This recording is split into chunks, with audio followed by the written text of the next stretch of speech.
What's up, everyone? I hope you guys are having an amazing day. Let's go get right into today's idea. I want to go over the position I took, how I did on it. Did I outperform or underperform? Let's get into it. Let's break it down. Now, the last couple days, I've been very busy. Um, I'm using some new software, so I'm getting used to it. And I have to, connect all the domains, subdomains. I need to white label some of the websites, and it's super confusing. It's stuff that I don't really understand. So I'm on the phone with customer support. I'm screwing everything up. And it reminds me a lot of when I first got into the market. I had no idea what I was doing. That's how I completely feel right now. But you figure it out as time goes on. You simply have to start. You have to get involved in it. You just have to start pressing some buttons and, you know, contact some people who actually know what they're doing. I'm talking to customer support on all of these websites. You guys have me to pick my brain, kind of the same concept. Talk to somebody who actually knows what they're doing. And at some point, everything's going to make sense. It's going to take some time. I've figured out some of these problems. I still have probably 10 problems that I need to figure out. So all these emails and so all these domains can get, resolved. So this screenshot was posted prior to taking this position. There was actually another flag, and this is when I was like super busy and on the phone, but Paulie O actually posted it, and I was taking a look at it, and this was actually a cleaner setup. Getting in right over this at 380 for a push to 4, risking off this consolidation zone, but basically the same idea. So let's get rid of that. I missed that. I was on the phone. Paulie actually posted the idea prior to him taking that position. That's what it's all about. You need to be able to see value for yourself, but if somebody posts something, it might act as confirmation that, hey, you know what? Paulie's looking at the same thing I am, or Kyle's looking at the same thing I am. You know what? This makes sense to me, and I'm glad that, someone else who has a good eye for value is looking at the same thing. So I actually wasn't able to post the idea or the alert, the signal, whatever you want to call it. But I did post a screenshot, and the important thing is if I post a screenshot, you shouldn't have to wait for, a signal, or if someone else posts a screenshot, you shouldn't have to wait for them to tell you they're getting in, because it doesn't matter if they're getting in. They're only one person. You need to be able to, determine value for yourself. A good example of this is, when I have the luxury of going out to, breakfast or going out to dinner with my mom. She's a super indecisive person. That's okay. That's also why she's not really involved in the market, the way we are. When we go out to dinner, she always, picks about 3 options, and then she has to ask the waiter, well, what do you like best? Is this big enough that she asks all these questions, and it always bugs me. But, that's who she is. But you can't be doing that in the market. You can't be relying on someone else's opinion to get a good eye for value. If that waiter likes something that she doesn't and then she gets it, well, is she going to blame the waiter? Or if you get into a stock because someone else gets into a stock, are you going to blame that other person? No, it's completely your fault. So, you have to have your own eye for value. And that's kind of the, little example that I like to give. Because it's something that totally bugs me when, we go out to dinner every single time. How big is this salad? Do you like this salad or do you like this salad? And it's completely up to you. You get what you want. It doesn't matter if the waiter likes that salad or doesn't like that salad. Of course, he's going to say he likes everything there. He's working for the company. So the same thing in regards to the market. Don't wait for somebody to say, yeah, I'm taking this position. The idea was posted, the screenshot was posted. Of course, I'm looking to take this position. You need to be able to understand where I'm going to get in.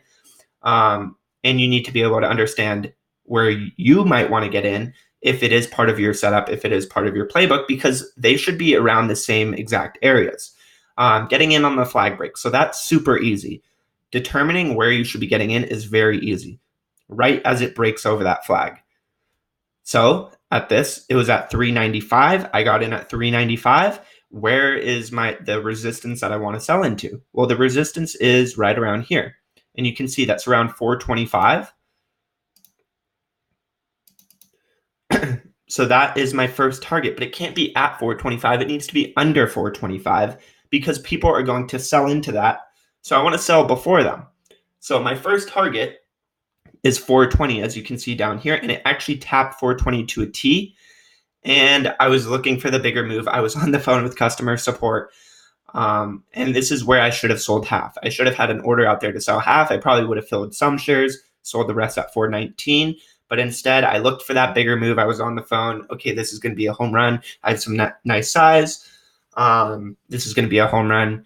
And then, after it taps 420 and I realized, okay, you know what? You kind of screwed up. You didn't have that order out there. You can't get greedy. Your first target was 420. Don't get greedy. Whatever you do not let this turn into a loss, or don't even let it turn into a break-even position. So I can post. So after, we could actually go to the 1 minute so you could get a better idea. You can see it hit 420 and I didn't sell right away. I let it dance around a little bit and I wanted to see, okay, is it going to go and retest that level? If not, I'm going to be selling into 410 and I'm going to be selling half.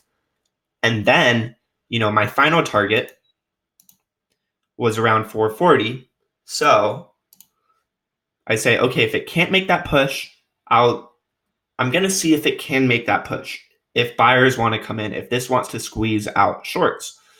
But if it doesn't, I don't want to be handing back any profit. I already sold half. I took some nice size. I took a nice win on it, selling half, selling a few thousand shares. And now what I have left, yes, I want to see that push higher. I want to see it push to 440 and where I can piece out maybe in quarters and sell over that high of day. But we got to look at the other side of it. If it doesn't, I don't want to hand back any profit. It's a green day. It should stay a green day. So I want to take all emotion out of this position. So I'm going to put in a hard stop either at where I got in or right above that level. I put it in right above because I was aware if it broke under this level right here, we might see some panic. We might see some selling pressure. So I don't want to give back even a couple cents per share of profit. So I'm going to put it right above where I got in. I put it right at 397 and look where I got filled, right at 395 because of how quickly it came down. There was a lot of panic. So I put it at 397, got filled at 395 where I got in. So this is a really good position, not because it's a home run by any means. Making a few $100, can't complain about it.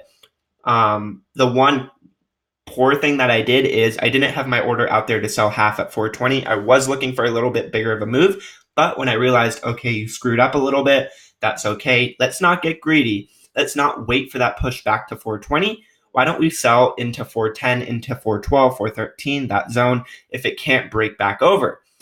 And that's exactly what I did. So if you have a target in mind, for me, it was 420.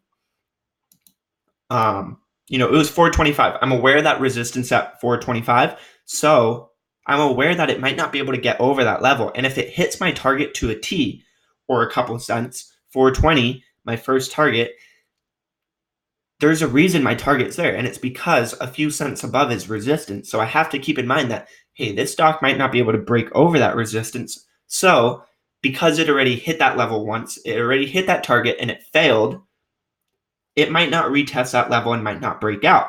That's resistance. Resistance is hard to break. So I needed to suck it up and sell a little bit lower, still lock in some nice profit, move the rest to break even, and end Friday in the green, 1 for 1 on the day.